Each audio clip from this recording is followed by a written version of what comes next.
Thank you very much. Well, I would like to start with testicles.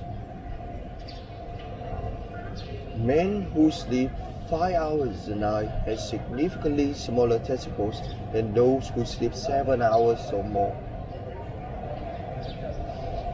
In addition, men who routinely sleep just 4 to 5 hours a night will have a level of testosterone which is that of someone 10 years their senior. So a lack of sleep will age a man by a decade in terms of that critical aspect of wellness. And we see equivalent impairments in female reproductive health caused by lack of sleep. This is best news I have for you today. So what you basically get was, not only will I tell you about the wonderfully good things that happen when you get sleep, but the alarmingly bad things that happen when you don't get enough, both for your brain and for your body. Let me start with the brain and the functions of learning and memory. Because we discussed about that before, also useful years, is that you need sleep after learning to essentially hit the same button on the memories so that you don't forget. But recently we discovered that you also need sleep before learning, and that to actually prepare your brain, almost like a dry sponge ready to initially soak up new information. And without sleep, the memory circuits of brain essentially become waterlogged, as it were, and you can't absorb new memories. So let me show you the data. Here in this study, we decided to test the hypothesis that pulling the all-nighter was a good idea. So we took it up. I done to one or two experimental groups. A sleep group, a sleep deprivation group. Now the sleep group, they will get a full 8 hours of slumber. But the deprivation group, we don't keep them awake in laboratory under full supervision. There's no napsol caffeine, by the way, so invisible for one involved. And then the next day we will place those participants inside an MRI scanner. And we also had them try and learn a whole list of new facts that we detecting snapshot of brain activity. Now we're going to test them to see how effective that learning has been. And that's what you look at here, the vertical axis. And when you put the two groups head to head, what you find is a quite significant 40% deficit in the ability of the brain to make new memories without sleep. I think it should be concerning considering what knows happen to sleep in our education population right now. In fact, what I encountered, it would be the difference in a child acing an exam versus failing miserably, 40%. And then we start to think of what goes wrong within your brain to produce these signs of learning disability. And there's a structure that sits on the left and the right side of your brain called the hippocampus. And you can think of the hippocampus almost like the informational inbox of your brain. It's very good at receiving new memory files and then holding on to them. When you look at this structure and those people who had a full night's sleep, we saw lots of healthy learning related activity. Yet in those people who were sleep deprived, virtually couldn't find any significant signal whatsoever. So almost no sleep deprivation is now your memory inbox, and any new incoming file that was just being bounced. You couldn't effectively commit new research to memory. So that's the bad that can happen. It was to take sleep away from you. But let me just come back to that control group for a second. Remember the first I got a full 8 hours of sleep? Well, we can ask a very different question. What is it about the physiological psychology of your sleep when you get it? That restores and enhances your memory and learning ability each and every day. And by placing electrodes all over the head, what we discovered is that there are big, powerful brain waves that happen during the very deepest stages of sleep that have riding on top of them these spectacular bursts of electrical activity we call sleep windows. And it's the combined quality of these deep sleep brainwaves at half-light, like fire or chance from mechanism at night, shifting memories from a short-term vulnerable reservoir to a more permanent long-term storage site within the brain, and therefore protecting them, making them safe. And it's important that we understand what during sleep actually can last the memory benefits, because there are real medical and societal implications. And let me just tell you about one area that we move the book out into clinically, with the context of aging and dementia, because it's a kernel secrets as we get older, our learning and memory abilities begin to fade and decline. But what we also discovered is that a physiological signature of aging is that your sleep gets worse, especially that deep quality of that searching. And only last year we finally published evidence that these two things are not simply co-occurring, they are significantly integrated.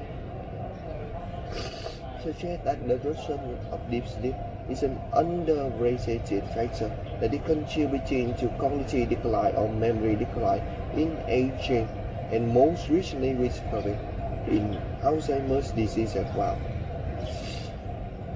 Now I know the remarkably depressing news is in the mails coming at you, but there's a potential silver lining here. Unlike many of the disasters we know are associated with aging, for example, change in the physical structure of your brain that's previously difficult to treat, but that sleep is a missing piece in the planetary puzzle of aging. Yes, it's exciting because you may be able to do something about it. And one way that we are approaching this at my sleep center is not by doing sleeping pill pathways.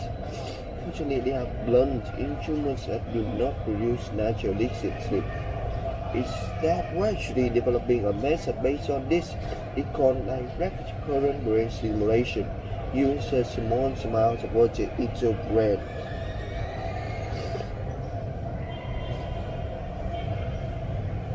Now, if you apply this stimulation during sleep in young, healthy adults, as if you're singing in time with those deep sleep brainwaves, not only can you amplify the size of those deep sleep brainwaves, but in doing so, you can almost double the amount of memory benefits that you get from sleep. The question now is whether we can translate the same affordable, potentially portable piece of technology into older adults with those dementias. Can we restore back some healthy quality of deep sleep, and in doing so, can we salvage the rest of their learning and memory function? That is my real hope now. That's one of our moonshot goals, as it were. So that's an example of sleep for your brain, but sleep is just as essential for your body. We already spoke of sleep loss and your reproductive system. I could tell you about sleep loss and your cardiovascular system, and that all it takes is 1 hour, because the global experiment from on one most.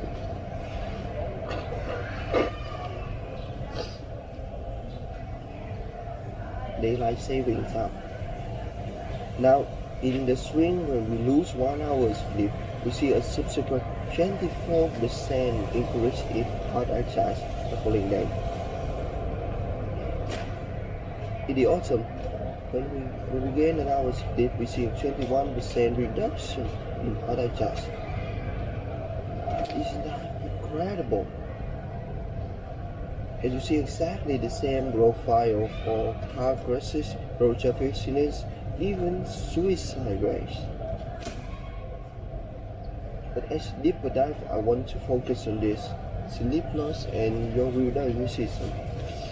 Here I introduce these delightful blue animals in the image. They are called natural killer cells.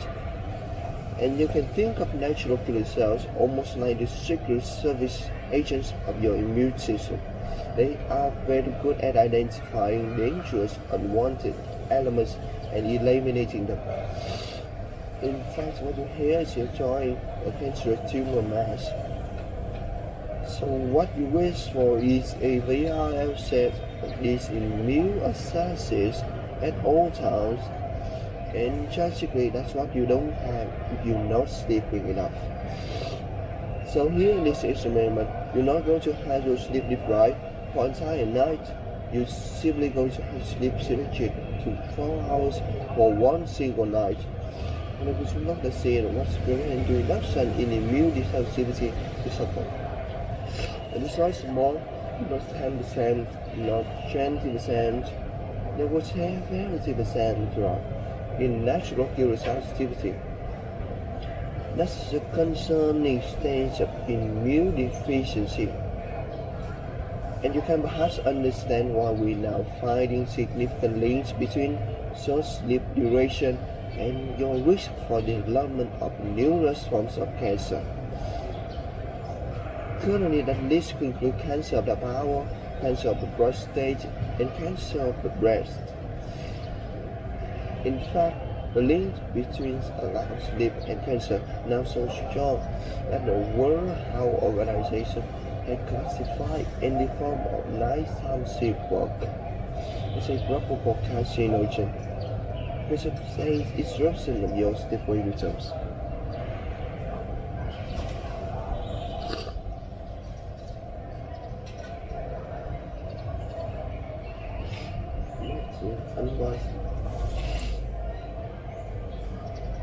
Concentrated across millions of individuals.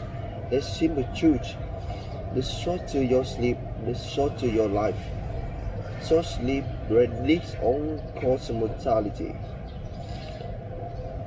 and if increasing your risk for development of cancer or even Alzheimer's disease will not sufficiently disquieting, which has since discovered that a lack of sleep will erode the very fabric of biological life itself, your DNA genetic code.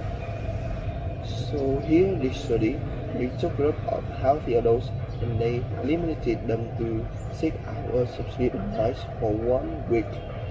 And then they measured the change in their gene activity profile related to when those same individuals were getting a full 8 hours of sleep a night. And there were 2 critical findings.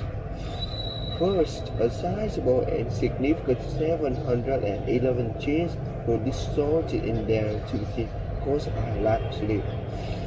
The second research was that about some of those genes were decreased in their activity. The other half were decreased.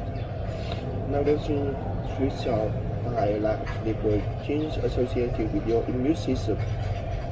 So once again, you can see the immune deficiency.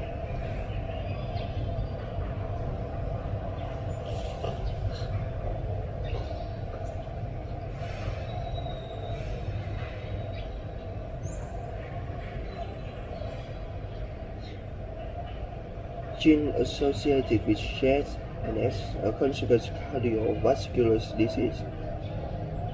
There is simply no aspect of your wellness that can reduce at the signs of sleep deprivation and set rise unscathed. It's rather than a broken rise while at home. Sleep loss will lead down the very nook and cranny of your physiology, even tampering with the DNA nucleic alphabet that spell out your daily activity. And at this point, you may think, oh my goodness, how do I stop attempting sleep? Tips for good sleep. Well, beyond automation harmful impact of alcohol and caffeine for sleep. If you usually sleep at night, 40 nights during the day, I had to beat the vibe of you.